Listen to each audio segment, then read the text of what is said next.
nipu, ya kan? Itu kan yang beliau sampaikan begitu. Yang namanya pengusaha itu sukanya nipu. Padahal menteri kabinet itu banyak yang pengusaha.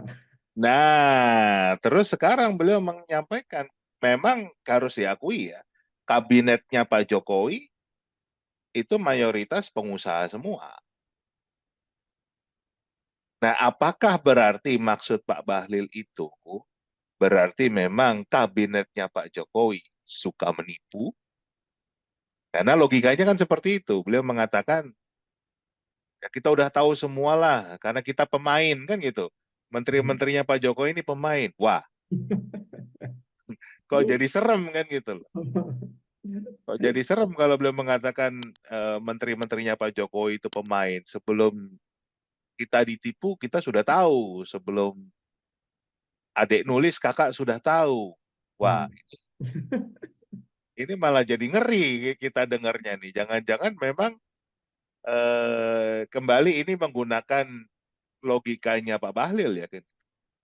Ini sama dengan menjelaskan karena para pengusaha itu rata-rata adalah penipu atau banyak menipu dalam menjalankan usahanya. Nah, karena sekarang kabinet Pak Jokowi itu isinya pengusaha, ya kerjaannya tipu-tipu dong berarti. Nah, kalau menurut Mas Edi gimana nih? Apa begitu nggak logikanya yang disampaikan Pak Bahlil? Ini ada cerita, kalau saya masa kecil kan di Surabaya itu sering nonton ludruk, Mas. Ya. Di ludruk itu ada orang tiba-tiba jadi lurah dan desanya kacau. Sebelumnya desanya kacau, banyak kriminalitas. Hmm. Terus tiba-tiba seseorang bisa jadi lurah di situ, lalu aman. Ternyata lurah itu ngakui. Gimana nggak aman? Dulu tuh yang mengacau juga saya. Ya, jadi Jadi, begitu jadi lurah karena yang yang mengacaukan itu dia jadi aman ya. jadi kalau Raja Preman sudah jadi pamong di situ ya aman ya. Jadi tapi mudah-mudahan ini bukan seperti itu ya analoginya.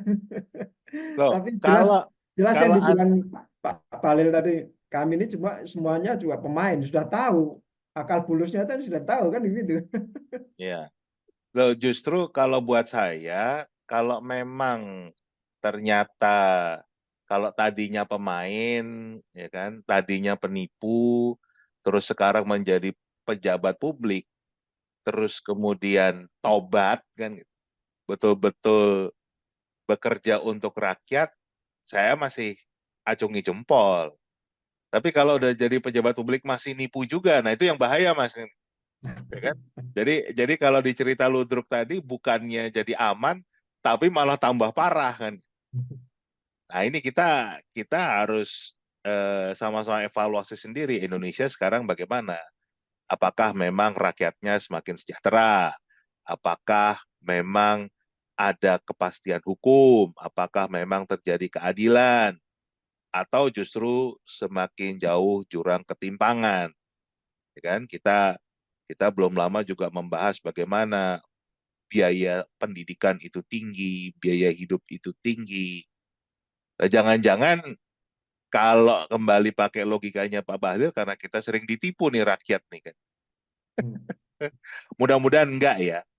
Dan kita juga akan melihat nanti di eranya Pak Prabowo sebagai presiden terpilih bagaimana cara beliau mengevaluasi, menyeleksi para pembantunya.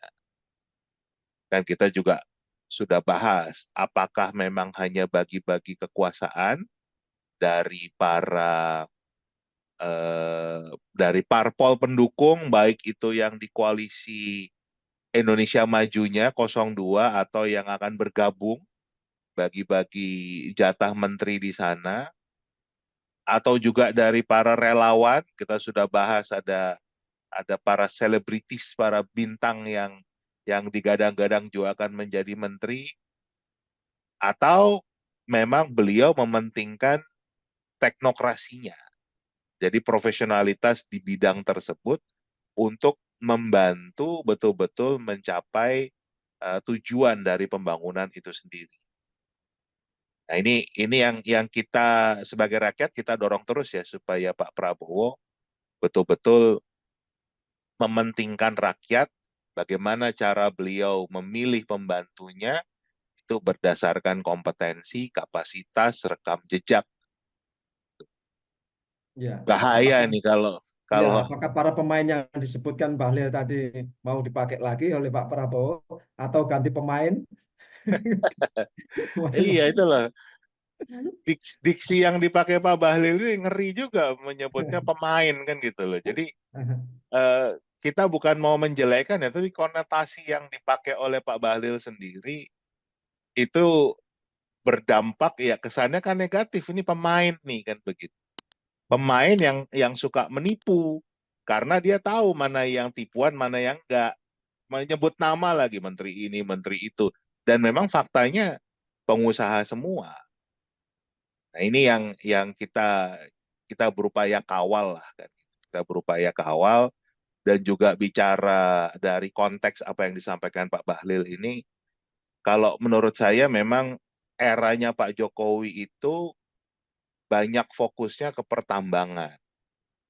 Di mana ada problem besar dengan pertambangan, satu itu kan masih mengeruk dari bumi Indonesia sendiri. Artinya itu akan terbatas. Harusnya kita mulai berpikir untuk reindustrialisasi, bagaimana membangun pusat-pusat industri yang padat karya. Nah, yang kita lihat di pertambangan ini kan faktanya tidak bisa menampung tenaga kerja Indonesia. Semakin banyak pengangguran, hidup semakin sulit tadi. Nah, kita berikan masukan lah ke Pak Prabowo untuk bagaimana bisa memperbaiki apa yang masih belum selesai, apa yang perlu ditingkatkan. Artinya memanfaatkan pertambangan itu bagus. Kalau yang disampaikan Pak Bahlil tadi kan mengubah konsep dari yang tadinya hanya jual bahan mentah, tapi karena dibangun smelter itu ada proses lagi, jadi tidak hanya barang mentah. Istilahnya kan hilirisasi itu. Tapi harusnya hilirisasi itu nggak berhenti di pertambangan saja. Kita harus membangun lagi bidang-bidang yang lain sehingga ekonomi itu berputar, kesempatan bekerja, lapangan kerja semakin terbuka, dan ya mungkin yang kita, kalau kita mau lebih dalam lagi sih Mas, pengusaha yang ada di kabinet Pak Jokowi itu mayoritas pengusaha pertambangan semua, Ya, ya, ya kan? Semua ini pemilik tambang nih kan. Nah, jangan sampai itu karena kepentingannya, kepentingan pengusaha,